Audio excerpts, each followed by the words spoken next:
Hello everyone, good morning. कैसे हैं आप सब लोग? ऐसे सब कि आप अच्छे होंगे और आपकी नीट की तैयारी भी अच्छी चल रही होगी। सो गाइस, आज मैं आप लोगों के लिए इंपॉर्टेंट क्वेश्चंस लेकर आई हूँ, जो कि आप देख सकते हो कौन से इंस्टीट्यूट के हैं, जो कि बहुत ही ट्रस्टेबल है ना। तो ये बॉटनी के सेक्शन है जिसमें 50 क्वेश्चन होते हैं, है ना। तो इसमें मैं 10 क्वेश्चंस के फॉर्म में आपको क्वेश्चन बताऊँगी, है ना। वीडियो अपलोड करूँगी, क्योंकि एक साथ अगर वीडियो में डालूँगी इस क्वेश्चंस को तो बहुत लंबे वीडियो हो जाएंगे, इसलिए मैं सोच रही हूँ इसको पार्ट्स में डिवाइड कर दूँ, है ना। तो आप इसको या तो अटेम्प्ट कर सकते हो खुद ही पॉज करके, या फिर मेरे वीडियो देख लो आप और आंसर मैच कर लेना, ठीक है। तो फर्स्ट क्वेश्चन देखो, which one of the following structure is responsible for the preservation of fossils of pollen grain. Option 1 exine and intine, option 2 only exine, option 3 whole pollen grain, option 4 pollen tube. तो इसका answer होगा वो second, only exine, है ना। क्योंकि exine जो होता है वो स्पोरोपोलिन का बना होता है। वो एक हार्ड सब्सटेंस होता है जो कि किसी चीज़ से, मतलब हार्ड चीज़ों से, जैसे एसिड है, बेस है, या फिर हाई टेम्परेचर, इससे भी डिग्रेड नहीं होता। तो ये फॉसिल्स के फॉर्म में प्रिजर्व रहता है, ठीक है, हो जाता है मतलब। सेकेंड 102 देखो, इन angiosperm functional megaspore forms.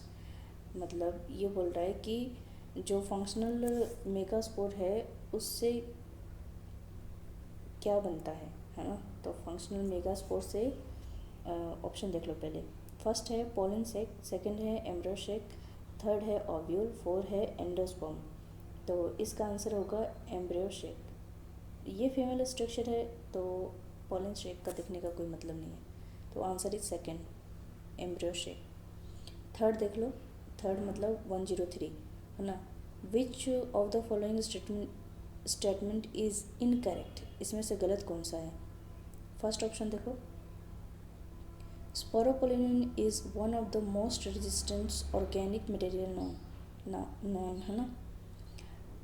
Second option देखो, sporopollenin can withstand high temperature and strong acid and alkaline, ठीक है, ये भी सही है। फर्स्ट वाला भी सही है, सेकंड सही है।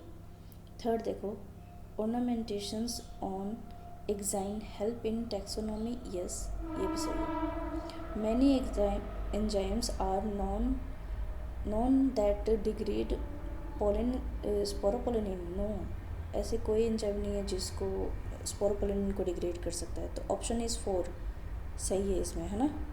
मतलब क्वेश्चन के अकॉर्डिंग ये गलत है, ऑप्शन ए 4 सही है, ठीक है। और देखो 104 में आप देखो, ये एम्ब्रियो शेक का स्ट्रक्चर है, जिसको आप याद कर लेना अच्छे से। ये किसी भी फॉर्म में इसको दे सकते हैं आपको, है ना, क्वेश्चंस को। तो पहले देखो ए देखो, ये जो सिनर्जिड होता है ना, उसके अंदर होता है फिलीफॉर्म के साइड, मतलब कि फिलीफॉर्म टाइप का होता है ये, है ना, जो कि डायरेक्शन देने का भी काम करता है ये पोलन ट्यूब को, ठीक है। बी देखो, फिर बी है सिनर्जिड सेल, डी है वो है एग सेल, सी है वो है पोलर न्यूक्लियाई, और ई जो है वो है एंटीपोडल सेल। तो ऑप्शन देख लो अब, D formation of primary endosperm. D कौन सा है? Excel, formation of primary endosperm. आपको सही लग रहा है? नहीं, ये गलत है। ये किसका काम है? ये सी का काम है, मतलब पोलर न्यूक्लियाई का काम है, ठीक है। फिर सेकंड देखो, बी देखो, बी वाला कौन है? Synergid cell.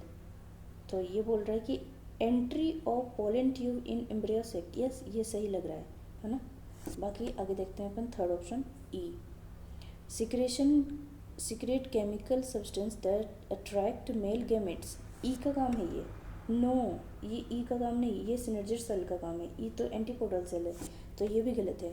सी देखो, सी मतलब 4 ऑप्शन देखो, है ना, सी। तो इसमें सी क्या बोल रहा है? Formation of zygote after fusing with one of the male gamete. No, ये पोलर न्यूक्लियाई है, इसका काम नहीं है जाइगोट का फॉर्मेशन करना, वो एक सेल करता है ना। तो इसका आंसर आ जाएगा, इनमें से करेक्ट पूछा है तो करेक्ट का ऑप्शन नंबर सेकंड, 104 का सेकंड। 105 का देखो, which of the following seed is endospermic, इनमें से एंडोस्पर्मिक सीड कौन सा है? फर्स्ट ऑप्शन है ग्राम, सेकंड है वीट, थर्ड है पी, फोर्थ है ग्राउंडनट। तो इसका ऑप्शन होगा, आंसर होगा वीट, सेकंड ऑप्शन, ठीक है। फिर 106 का देखो, which of the following type pollination is functionally cross pollination but genetically self pollination, है ना।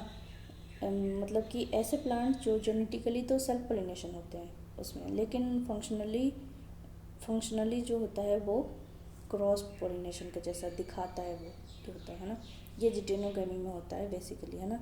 तो ऑप्शन देख लो, ऑटोगेमी, सेकंड जिटेनोगेमी, सी मतलब 3 मीजोगेमी, 4 जीनोगेमी। तो इसका ऑप्शन होगा सेकंड जिटेनोगेमी, क्योंकि एक सेम ही प्लांट पे फ्लावर, मेल फ्लावर और फीमेल फ्लावर दोनों ही होते हैं।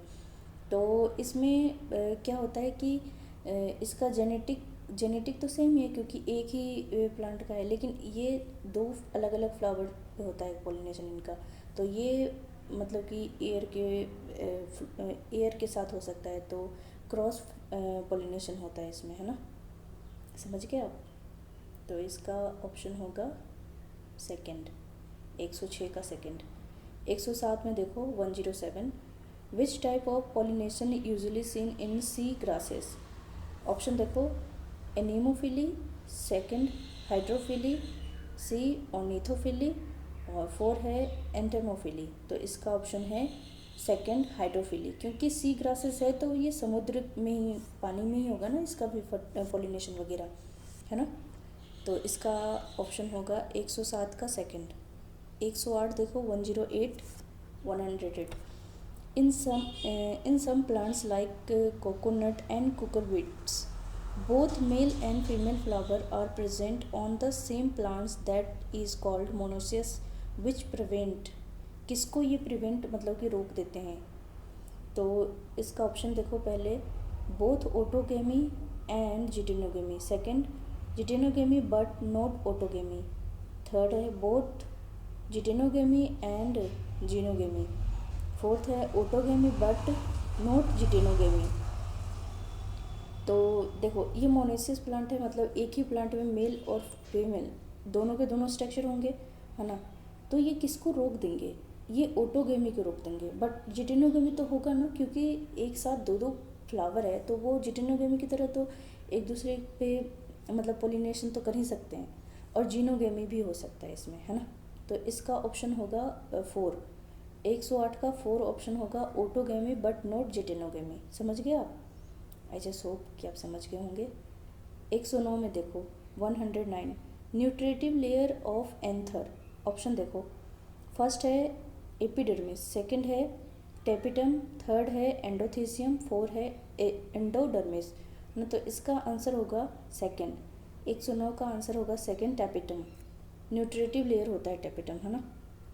फिर देखो, हाउ मैनी 110, है ना, how many meiosis and mitosis are needed for formation of one mature female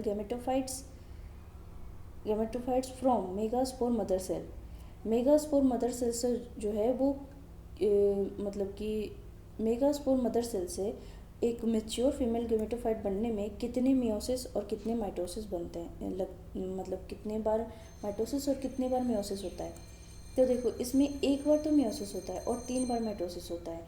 जब मतलब कि मेगास्पोर मदर सेल जो होता है वो 3 होता है, 2n होता है ना। 2n का मतलब होता है 2n इसका सेल है, तो उसमें होगा मियोसिस, पहले होगा मियोसिस होगा, तो वो 4 न्यूक्लियस का मतलब कि वो कर देगा, डेवलप कर देगा। फिर उसमें होता है क्या कि एक जो न्यूक्लियस होता है वो तो मतलब कि फंक्शनल हो जाता है और 3 डिस्ट्रॉय हो जाता है, मतलब कि नष्ट हो जाता है। 3 में से एक फंक्शनल हो गया, एक में अब 3 बार माइटोसिस होता है, तो 1 से 2, 2 से 4, 4 से 8 बन जाता है। तो इसका ऑप्शन होगा 110 का ऑप्शन नंबर 4 सही लग रहा है मेरे को, है ना। तो थैंक यू, बस इतना ही है ना। नेक्स्ट, अगर आपको मेरे वीडियो अच्छे लगे हों तो like, share and subscribe to my channel. Thank you so much.